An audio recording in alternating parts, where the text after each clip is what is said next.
The interesting thing about Tomorrowland is that it's an intriguing idea, and it's connected with Disney in a really interesting way. In our modern world, everywhere we look, we see the influence science has upon our daily lives. Many of the things that seem impossible now will become realities tomorrow. Walt Disney was really interested in the future and all the possibility it could bring.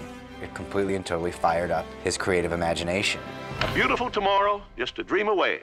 That says we're going places. There's progress ahead. A lot of this circles around who Walt Disney really was. He looked at the future with some idea that there's some hope and some positive outcome. He came up with systems that would make people work together better, optimizing the human race. Walt Disney was always playing with something, you know, whether it was animatronics or mass transportation, the monorail. Urban planning, too, is his idea of what the world could be like. Experimental, prototype, community of tomorrow. I think he thought the best way to do that was not to preach about it, but to do it. There's a lot of similarities between the last project he was working on, the Epcot Center, and Tomorrowland, which was this utopian version of what we at our best could be. Since I was a little kid, Tomorrowland has not always felt traditionally science fiction to me.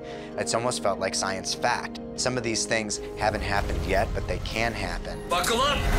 And I think that the great thing about Walt is he inspired us to light that spark of optimism. We're getting a large canvas to paint on because the very word Tomorrowland is evocative. It evokes play and it evokes promise, freshness, you know, something that's unknown that's about to be here. A place where people actually live a life they can't find anywhere else in the world.